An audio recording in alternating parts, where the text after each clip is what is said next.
ಶಬರಿಮಲೆ ದೇವಸ್ಥಾನಡು ದುಂಬುಡ್ದು ಬತ್ತಿನ ಸಂಪ್ರದಾಯಲೇನು ಒರಿಪ ಒಂದು ಪೋಂಡ ಎಡ್ಡೆಂದು ಶ್ರೀ ಕ್ಷೇತ್ರ ಧರ್ಮಸ್ಥಳದ ಧರ್ಮಾಧಿಕಾರಿ ಡಾಕ್ಟರ್ ವೀರೇಂದ್ರ ಹೆಗ್ಡೆರ ಪಂತೆರ ಆರು ಧರ್ಮಸ್ಥಳ ಕ್ಷೇತ್ರಡು ಸುದ್ದಿಗಾರರ ಪಾತಿರ್ದೆರ ಶಬರಿಮಲೆಗೆ ಪೋಯರೆ 40 ದಿನದ ವೃತ್ತ ನಿಯಮ ಉಂಡು ಮನಸ್ಸನ್ನು ಪತ್ತಡದಿವಡು ತಾಳ್ಮೆ ಪಾಲನೆದ ವೃತ್ತ ಉಂಡು ವ್ರತಟುಪ್ಪುನಕಲು ಬ್ರಹ್ಮಚರ್ಯ ಪಾಲನೆ ಮಲ್ಪುಡು ಪನ್ಪುನ ದಿಟ್ಟಿಡು ಪೊಂಜೋನಕ್ಲೆನ ಅಟ್ಟಿಲು ಅಕ್ಲೆಗಾಪುಜಿ ಅಂಚಾದ ಪೊಂಜೋನಕ್ಲು ಪೋಯರೆ ಬಲ್ಲಿಂದತ್ ಬ್ರಹ್ಮಚರ್ಯಡು ಕ್ಷೇತ್ರಗೂ ಪೋಯಿನಕ್ಲೆಗ್ ಪೊಂಜೋನಕ್ಲೆನ ಒಟ್ಟಿಗಿತ್ತಂಡ ತಾಳ್ಮೆ ತಪ್ಪಿರ್ಲ ಯಾವು ಕ್ಷೇತ್ರದ ಮೂಲ ಉದ್ದೇಶ ಪವಿತ್ರತೆಗೆ ಒಡೆಕ ಆಯ್ರೆ ಬಲ್ಲಿಂದು ಶ್ರೀ ಕ್ಷೇತ್ರ ಧರ್ಮಸ್ಥಳಟು ಡಾಕ್ಟರ್ ವೀರೇಂದ್ರ ಹೆಗ್ಡೆರ ಪಂತೆರ ಆರು ಅಂಗರೆ ಸುದ್ದಿಗಾರರ ಪಾತಿರಿಯರ ಕ್ಷೇತ್ರದ ಮೂಲ ಉದ್ದೇಶ ಪವಿತ್ರತೆಗೆ ಒಡಕ ಕನಪುನಂಚ ಆಯ್ರೆ ಬಲ್ಲಿ ಸಾಂಪ್ರದಾಯಿಕ ಆಚರಣೆ ಕ್ಷೇತ್ರಗೊಂಜಿ ಸೌಂದರ್ಯ ಇಂಚಿನ ನಿಷೇಧ ಪಿದೈ ದೇಶೋಡ್ಲಾ ತೂತೆ ಭಕ್ತಿ ಇತ್ತಂಡ ಕ್ಷೇತ್ರಗ ಪೋವಡುಂದಿಜ್ಜಿ ಇಲ್ಲಡೆ ಆರಾಧನೆ ಮಲ್ಪೊಲಿಂದ ಡಾಕ್ಟರ್ ವೀರೇಂದ್ರ ಹೆಗ್ಡೆರ ಪಂಡೆರ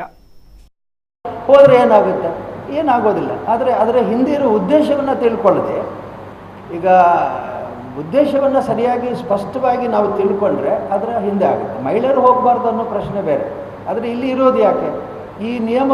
ಈಗ ಸ್ವಲ್ಪ ಸಮಸ್ಯೆ ಬಂದಿರೋದಿಲ್ಲ. 48 ದಿವಸವನ್ನು 4 ದಿವಸ ಮಾಡಿದರು, ಅದನ್ನು ಬರೀ 2 ದಿವಸಕ್ಕೆ ವ್ರತ ಹಾಕಿ ಹೋದರೂ ಆಗುತ್ತೆ. ಇದು ಯಾರು ಮಾಡಿದ್ದು ಕಾನೂನು ಪರಿವರ್ತನೆ? ಇದು ತಪ್ಪು. ಮೊದಲಿನ ಮೂಲ ಸ್ವಭಾವ ಏನಿದೆ, 48 ದಿವಸಗಳ ಕಾಲ ತಣ್ಣೀರಲ್ಲಿ ಸ್ನಾನ ಮಾಡಿ ಅವನ ಮನೋನಿಗ್ರಹ ಮಾಡಿಕೊಂಡು ಅವನ ಆಹಾರ ವಿಹಾರದಲ್ಲಿ ಪಥ್ಯ ಮಾಡಿಕೊಂಡು ಅವನ ವ್ಯಕ್ತಿತ್ವವನ್ನು ತೇಜಸ್ಸನ್ನು ಹೆಚ್ಚಿಕೊಳ್ಬೇಕು ಅಂತ. ಈಗ ಯಾರು ಗಂಡಸರು ಈ 48 ದಿವಸ ಮಾಡ್ತಾರೆ ಅವ್ರಿಗೆ ಅದ್ಭುತವಾದ ತೇಜಸ್ಸು ಬರುತ್ತೆ. ಆಮೇಲೆ ಎನರ್ಜಿ ಲೆವೆಲ್ ಏನು, ಅವ್ರಿಗೊಂದು ಎನರ್ಜಿ ಲೆವೆಲ್ ಬರುತ್ತೆ ಅವರಿಗೆ, ಇದು ಟ್ರೆಮೆಂಡಸ್ ಎನರ್ಜಿ ಲೆವೆಲ್ ಅವರಿಗೆ. ಅದು ತಿಳ್ಕೊಳ್ಳೋದಿಲ್ಲ. ಈಗ ಇವರು ಎಲ್ಲರೂ ವ್ರತ ಮಾಡೋದು ಅಂತಂದರೆ 2 ದಿವಸದಲ್ಲಿ ಮಾಡಿ ಹೋಗೋರು ಇದ್ದಾರೆ, ಅದು ತಪ್ಪದು. ಅದು ಹಿಂದಿನ ಪದ್ಧತಿ ಮಾಡಿ ಮೂಲ ಉದ್ದೇಶ ಉಳಿಸ್ಕೊಂಡ್ರೆ ಒಳ್ಳೆಯದು ಅಂತ ನನ್ನ ಅಭಿಪ್ರಾಯ.